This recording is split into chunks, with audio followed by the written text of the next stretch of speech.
Hey, you. I'm going to try to blow your mind today.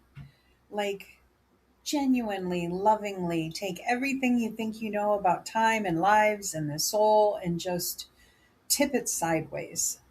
Because I think once you hear what I actually believe about this whole past lives thing, you're never going to think about deja vu and past lives the same way ever again. Ever. I'm Kari, your host on Medium with a Mic, and today we're going somewhere really good. This one's going to have your brain running in circles in the best possible way. Okay, let's start with a few words I'm going to use and then immediately complicate them for you. Past lives. We all know this phrase, right?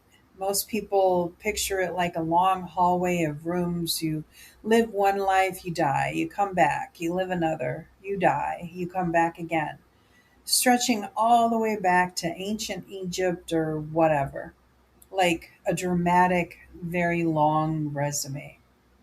But here's what I actually believe and what makes sense to me spiritually.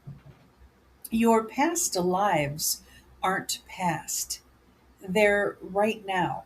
They're happening simultaneously, and your soul is in all of them at once. I know. Just stay with me because once this clicks, it changes everything. The problem with linear time.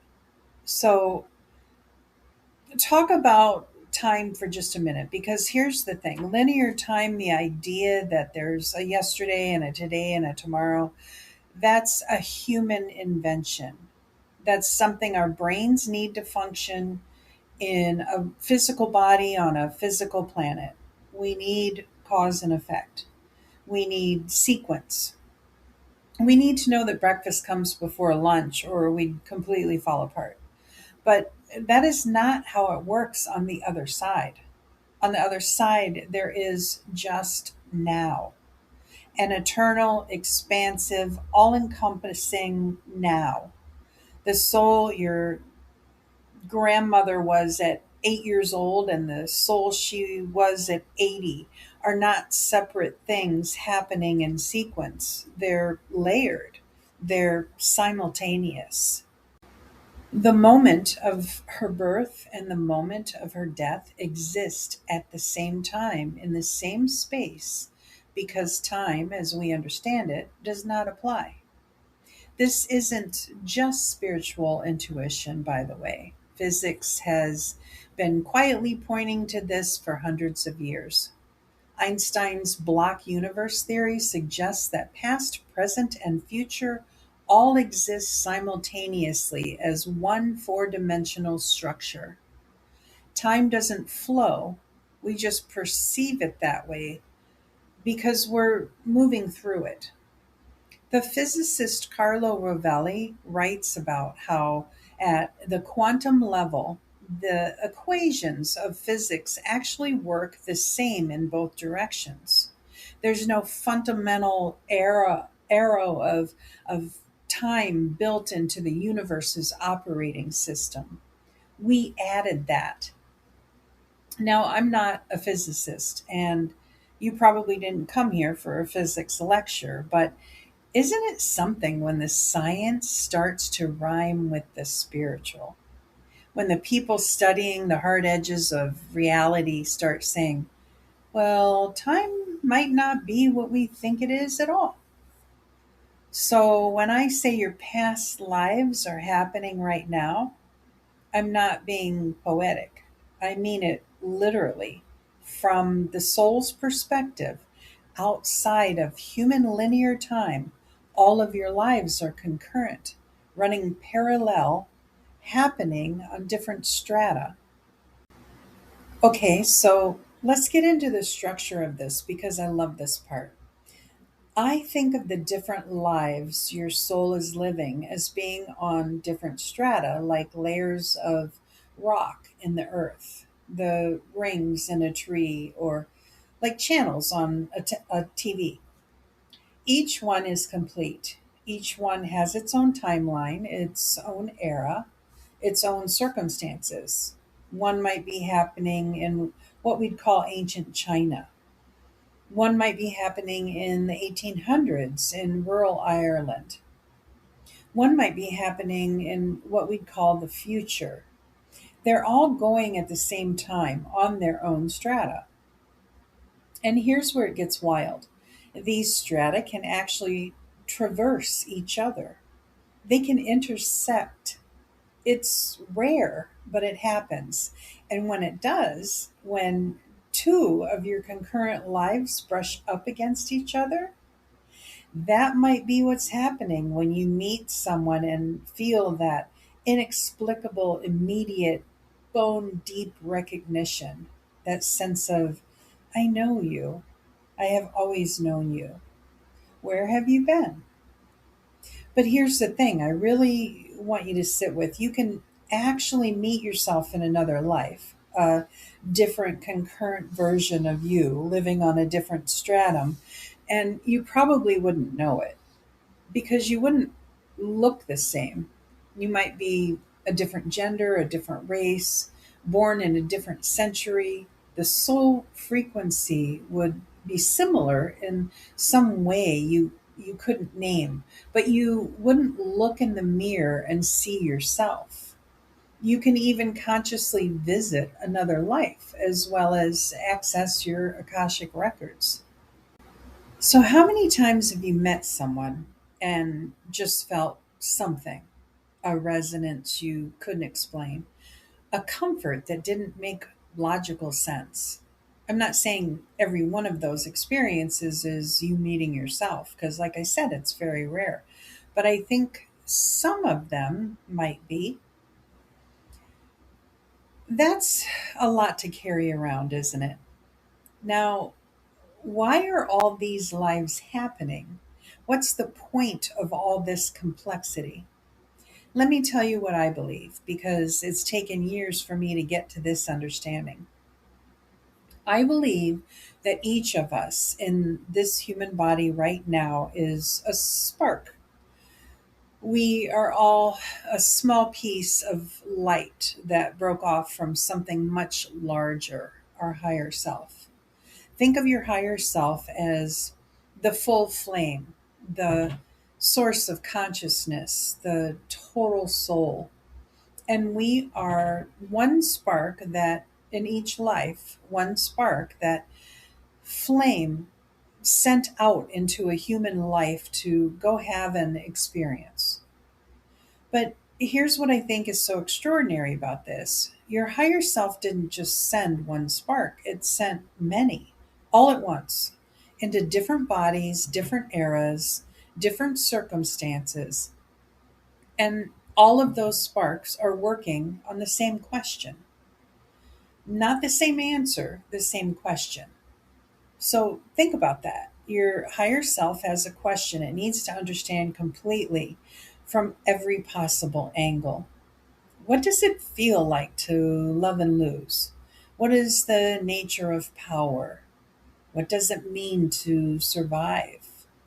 And so it sends sparks into wildly different human circumstances, different skin, different culture, different century, different economic reality, so that the question gets explored from every conceivable direction. And when those sparks return, when we complete this life and go home, we bring back everything we experienced. We return with it. And the higher self, that great flame, becomes more complete. It's building a full picture, one answer, infinitely faceted. Now, I also believe that many of us come in with what I call a soul purpose and specific intention or assignment for this particular life. It doesn't have to be grand, but that soul purpose may or may not be directly related to the big question the higher self is exploring. Sometimes the soul purpose is very individual: to heal a specific pattern, to experience a specific kind of love, to break a specific cycle. Sometimes it connects directly to the larger tapestry. Sometimes it's both. This is why I don't tell people they came here to learn a lesson. You really hear that a lot. I don't love that framing. Lessons sound punitive.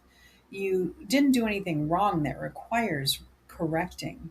You came here to have an experience, to gather something, to add a facet to the diamond that is your total soul. You are not a student being graded, you are a spark on purpose. Okay, now let's talk about the thing that happens to almost everyone that almost no one has a satisfying explanation for: deja vu. The neuroscience explanation goes something like this: there's a brief misfiring between the memory formation system and the perception system in your brain, causing your brain to tag a new experience as already remembered. It's a glitch, a hiccup. Nothing to see here. And look, I appreciate that explanation, and I won't tell you it's completely wrong. Our brains are wild and complicated, and they do misfire. But here's what I'd ask you to consider: what if the glitch is real? What if the sense that you've already been here, already done this thing, is accurate, just not in the way your rational mind wants to recognize it? What if deja vu is a message from another stratum?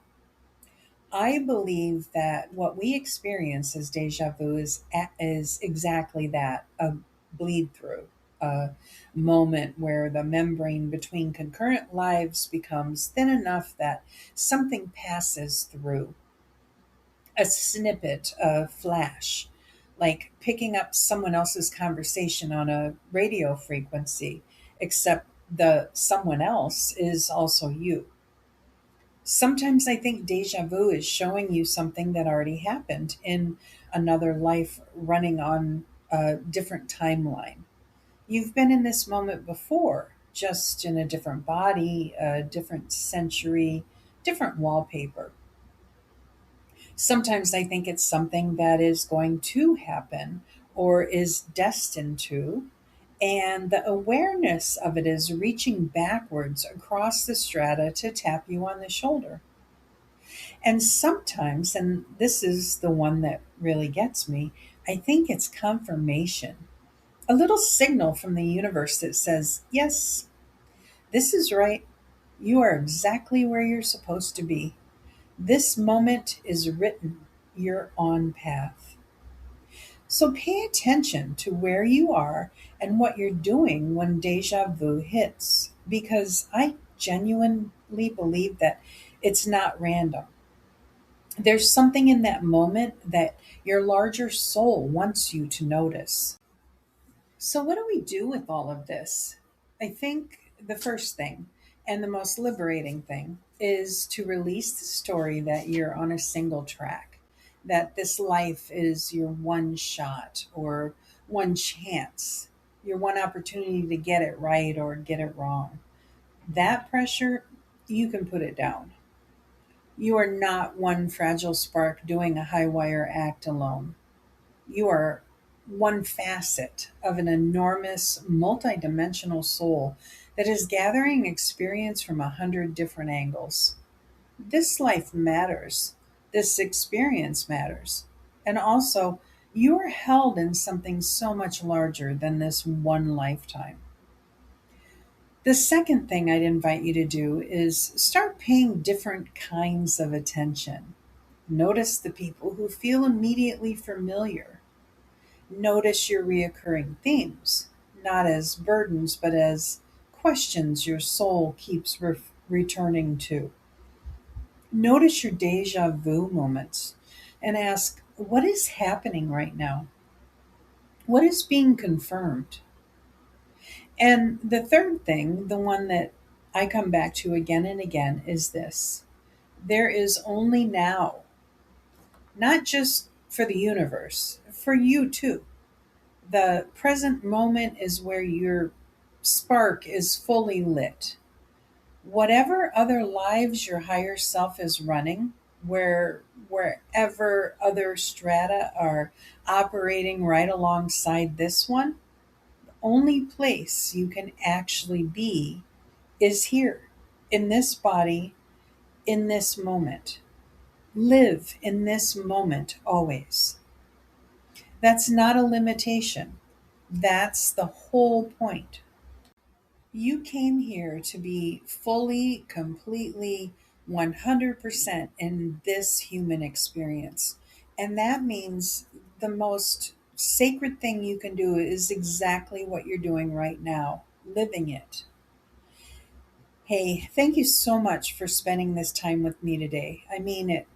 You could be anywhere and you're here, and that is not lost on me. If this episode made you think differently about deja vu or about what your soul is actually up to, I would love to hear about it.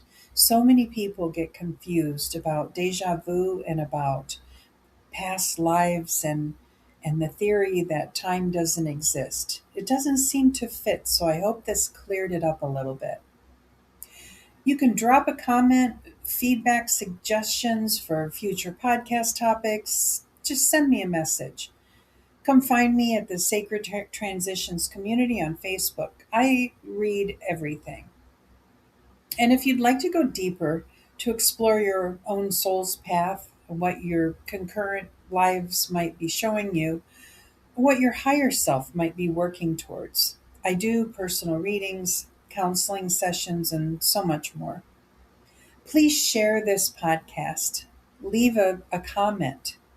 You have no idea how much that helps a small independent show like this reach more people who need it. I love you. You are so much bigger than you think than this one life that you're living. Until next week, keep listening to those whispers of wisdom.